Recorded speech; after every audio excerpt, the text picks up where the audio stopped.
YouTube channel पुण्याकृति के सभी दर्शकों को पार्थ पाठक का सादर प्रणाम।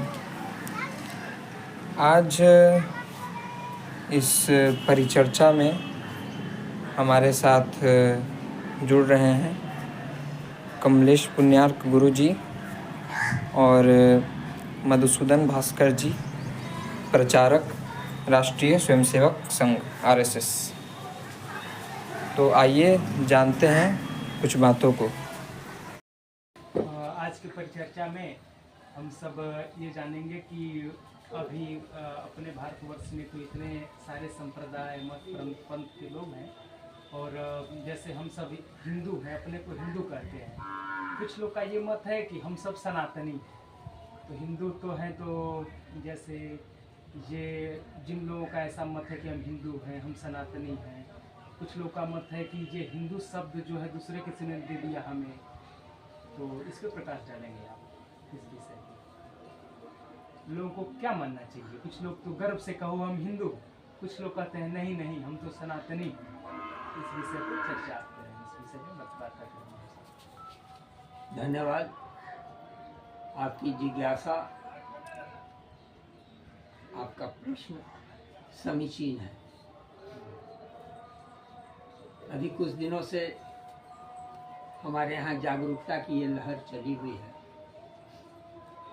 और सभी लोग अपनी अपनी बातें करने में नहीं, मनवाने में अधिक उत्सुकता दिखा रहे हैं। यानी मैं जो कह रहा हूँ वह बात ही सही है, वही सत्य है, वही सनातन है। लेकिन कुछ कहने से पहले मैं ये कह दूं, मैं अपनी राय दे रहा हूँ। ये मेरा निर्देश नहीं है, ये मेरा आदेश नहीं है, बल्कि ये मेरा सुझाव है कि लोगों के कही सुनी बातों पर न जाएं, स्वयं से अध्ययन करने की चेष्टा करें, मनन करें, चिंतन करें। हो सकता है कि इन 3 सूत्रों के माध्यम से आपको सही रास्ता स्वयं मिल जाएगा। है। अब आते हैं आपके मुख्य जिज्ञासा बिंदु पर। अभी आपने 2 शब्दों की बात कही, एक तो हिंदू और दूसरा सनातन। तो सनातन से सनातनी बना, सनातनी हुआ मतलब कि हम सनातन धर्म को मान रहे हैं, हम सनातन के फॉलोअर हैं, यानी हम सनातनी अपने को चाहिए। सनातन से सनातनी। जहाँ तक हिंदू का शब्द का प्रश्न है, लोग तो ये दावा कर रहे हैं कि भाई ये हिंदू शब्द जो है हमारे वेदों में मिलता है। आधार हमारा क्या है? आधार विद्या, शास्त्र, वेद। आधार, बाद में तो बहुत सारी चीजें आएंगी।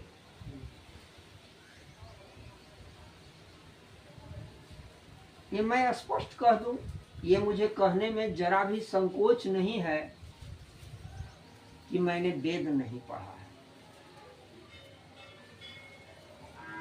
और नहीं पढ़ा है इसके पीछे ये कारण नहीं है कि वेद के प्रति मेरी निष्ठा नहीं है, वेद के प्रति मेरी श्रद्धा नहीं है, वेद के प्रति मेरा विश्वास नहीं है। ऐसी बात नहीं है। वेद की मौलिक प्रति उपलब्ध नहीं है सामान्य तौर पर, इसलिए मैं नहीं पढ़ पाया। ये बातें मुझे कैसे ध्यान में है कि सही रूप उसका उपलब्ध नहीं हो पाया है? जो मिल रहा है, जो मिल रहा है वो लग रहा है कि ये तो कहीं न कहीं तो घालमेल वाला मामला है। यानी कि मेरे पास लगभग 5 पीढ़ियों का संग्रहित पुस्तकालय अपना है, जो अलग अलग डिफरेंट है। मेरे पास 5 पीढ़ियों का मैं ध्यान दिला रहा हूँ, 5 पीढ़ियों का है। आज के डेट में हमारे पास लगभग 5-7 हजार पुस्तकें हैं, जिसमें 250, 150, 200 साल पहले की कुछ पांडुलिपियां भी हैं। सामान्य पुस्तकें हैं वो। जैसे अब पहले की परंपरा, चूंकि प्रेस वाली व्यवस्था इतनी सुलभ थी नहीं, तो लोग हाथ से लिख करके और पुस्तकों को बांटते थे, दान करते थे। पुस्तक दान एक अच्छे कर्म में माना जाता था, ऐसा लोग करते थे। तो इस तरह से मेरे पास अभी कर्म 50-60 पुरानी पांडुलिपियां भी हैं। पुस्तक इतने सारे हैं, लेकिन वेद की प्रति मेरे पास नहीं है। यहाँ वहाँ बाजार में जब ढूंढने पर देखते हैं तो वेद तो कई लोगों ने वेद पर टिकाए और वेद का संस्करण कई निकले, लेकिन किसको हम आधिकारिक तौर पर माने ऐसा नहीं समझ में आया। कुछ अन्य पुस्तकालयों में भी सामान्य जो मेरी पहुंच के अंदर थी, उन पुस्तकालयों में हमने ढूंढने का प्रयास भी किया, वहाँ कुछ चीज़ें मिली तो भी संतोषजनक नहीं लगा। अब किसी संस्था विशेष या किसी व्यक्ति विशेष का नाम लेना चैनल पर अच्छा नहीं लगता है, इसलिए नाम की बात नहीं, मैं केवल काम की बात करना चाहता हूँ। अब से कुछ दिन पहले राजस्थान के पत्रिका प्रकाशन नाम के एक प्रकाशक ने वेद की मौलिक प्रति को प्रकाशित किया। वो बड़ी अद्भुत पुस्तक, वो पुस्तक मुझे देखने का मौका मिला। 22 साल पहले की मैं बात बता रहा हूँ। उस समय जिस समय वो पुस्तक प्रकाशित हुई तो उस समय उसकी कीमत 5,000 थी।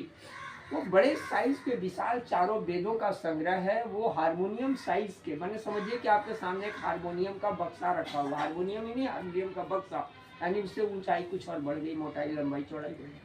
ये किस वर्ष की बात? 20-25 अब से, अभी हम 2026 में आपके सामने बात कर रहे हैं, लगभग 20-22 साल पहले की हम ये बात बोल रहे हैं। 4-5 उत्सुकता हुई कि मैं उस पुस्तक को लब्ध करूं, लेकिन अब मेरे जेब आदेश नहीं दे रहे थे। 5,000 22 साल पहले मेरे जैसे व्यक्ति के लिए बहुत बड़ी रकम थी। और बाद में संयोग से जब मैं सक्षम हुआ खरीदने के लिए तो फिर पुस्तक बाजार में नहीं मिली थी। अरे ये सब पुस्तकें कम संख्या में छपती हैं, 1,500 प्रतियां, 2,000 प्रतियां छपी होंगी। वो गीता प्रेस की किताब थोड़ी है कि लाखों में छपी है। बाद में प्रयास किया तो नहीं जान पाए, लेकिन जिस बंधु के पास मैंने उस पुस्तक का दर्शन किया, कुछ अवलोकन करने का अवसर मिला, तो वो लगा कि नहीं, ये तो वाकई में पठनीय है, दर्शनीय ही नहीं, पठनीय, मननीय, चिंतनीय, सब कुछ है। लेकिन एक बात मैं और स्पष्ट कह दूं कि मैं संस्कृत का आधिकारिक तौर पर अध्येता नहीं हूं। किसी भी औपचारिक क्रम से मैंने शिक्षा ग्रहण नहीं की।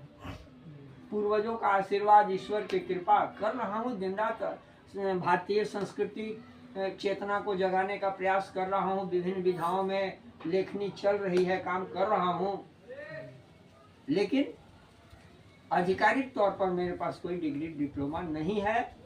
और नहीं है कि पीछे एक और कारण है कि डिग्रियों पर मुझे भरोसा नहीं है। मैं तो इन विश्वविद्यालय की डिग्री को कागज का टुकड़ा मानता हूं जो सरकारी नौकरी देने में सक्षम है, अन्यथा बेकार। मैं दूसरी तरफ ये कहना चाहूंगा कि वर्तमान जो हमारी शिक्षा व्यवस्था है, थोड़ा लगेगा कि हम भटक रहे हैं। प्रश्न आपका सनातन और हिंदुत्व और सनातन का था और मैं बात करने लगा यूनिवर्सिटी और शिक्षा व्यवस्था की, तो कभी कभी ऐसा होता है कि पुस्तक से बड़ी उसकी भूमिका ही हो जाती है। हमारी जो गुरुकुल व्यवस्था जो ध्वस्त हो गई या कर दी गई निकाले शिक्षा नीति के तहत, और यहीं से मेरा असली पतन। मुगल आए और अंग्रेज आए और ये आए और वो आए और उन्होंने जो कुछ किया, उससे मेरा उतना नुकसान नहीं हुआ है जितना नुकसान हमारा गुरुकुल परंपरा को चौपट करने से हुआ।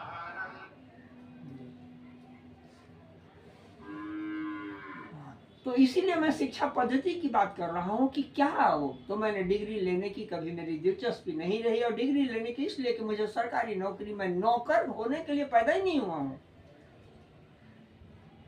नौकर तो उस परम पिता परमेश्वर के हाथ की कठपुतली हुई, उसका नौकर हुई, किसी और का नौकर किसका बनूं? ये दिलचस्पी नहीं रही इसकी है।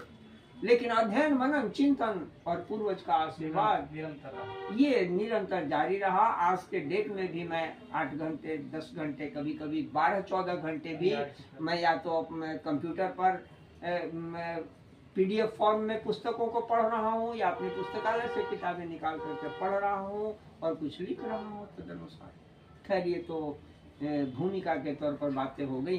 तो अभी मैं बात कर रहा था हिंदुत्व की। हिंदू शब्द का जो चाहिए, हिंदू शब्द पर ही मुझे संदेह है। मुझे ये शब्द मिला नहीं है, मैंने ढूंढा नहीं, जो जहाँ तक ढूंढा वहाँ तक मिला नहीं। इसलिए हिंदू शब्द से अधिक अच्छा मुझे, अधिक प्रीतिकर मुझे ये सनातन शब्द लगता है। हमसे अगर कोई पूछे कि आप हिंदू हैं तो मैं ये कहना पसंद करूंगा अपने परिचय के रूप में कि नहीं मैं हिंदू नहीं, मैं सनातनी। और सनातन कोई ठहरा हुआ गड्ढे का पानी नहीं है, ये नदी का प्रवाह है। और प्रवाह में तो फिर कुछ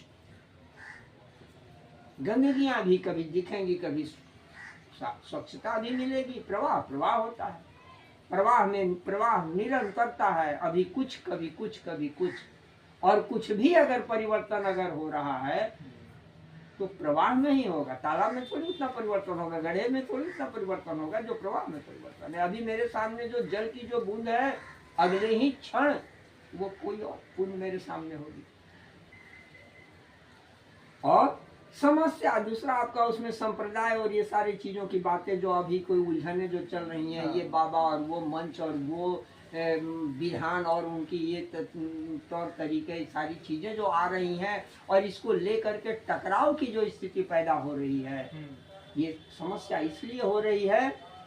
ध्यान देने की बात है। मैं एक सूत्र पर ध्यान दिला रहा हूं, मैं अच्छा, मैं भी अच्छा, मैं ही अच्छा। बात तो तीनों जगह मैं की ही हो रही है। मैं अच्छा, मैं भी अच्छा, मैं ही अच्छा। तो ये समस्या मैं ही अच्छा से शुरू हो रही है। समस्या के मूल में मैं ही अच्छा, मैं ही ऊंचा, मैं ही विद्वान, मैं ही बड़ा, ये मैं ही के वजह से है। मैं तक उतनी समस्या नहीं है।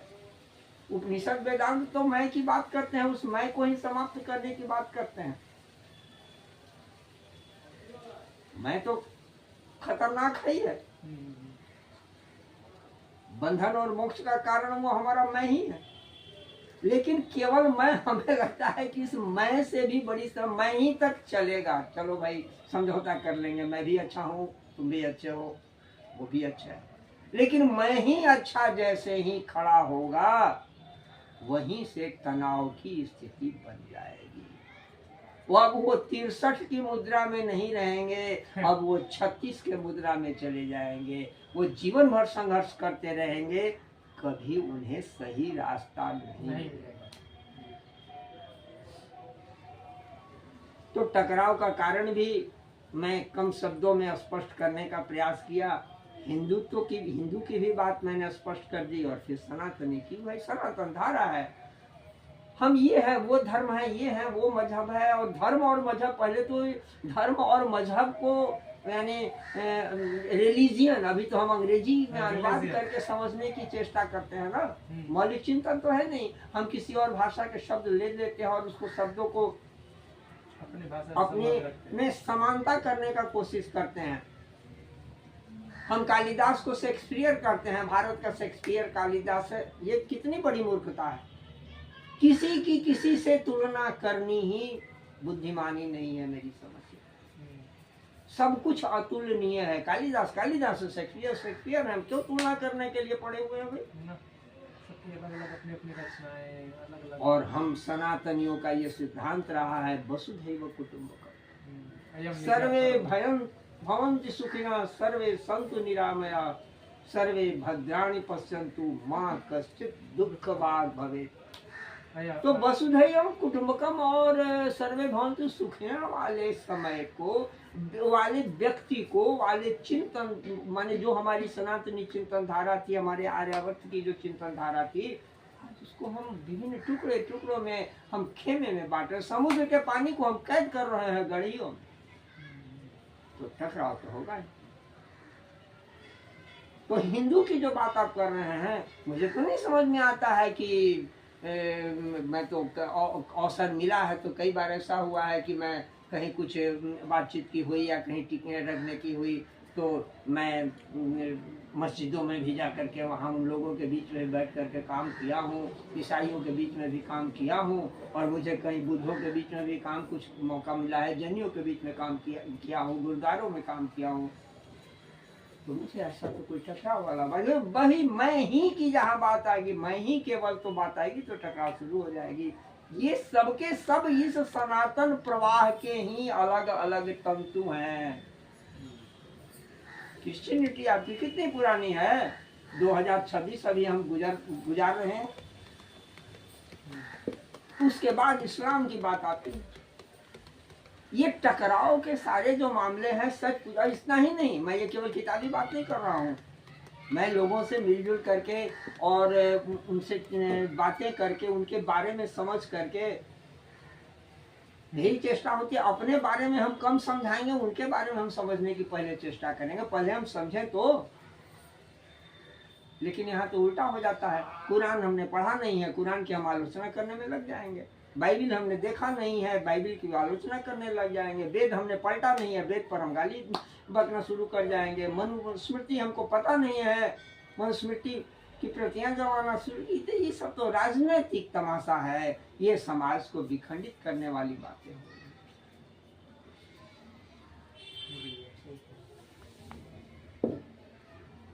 लेकिन एक बात ये भी है ना, जैसे कि जैसे घर में ही बच्चों का नाम, जैसे किसी ने रखा अपना हिंदू, हमको किसी ने कहा है ना, और घर में ही जैसे किसी का नाम बिट्टू हो जाता है, आगे जाकर सत्येंद्र, ऐसे स्कूल में जो एकेडमिक पढ़ाई जो उसकी होती है तो उसका नाम अभिषेक या आनंद कुछ भी रहता है, घर का नाम बिट्टू होता है, लोग बिट्टू बिट्टू ही बोलते हैं, तो लोग मोहल्ले वाले भी लोग बिट्टू नाम से ही जानेंगे।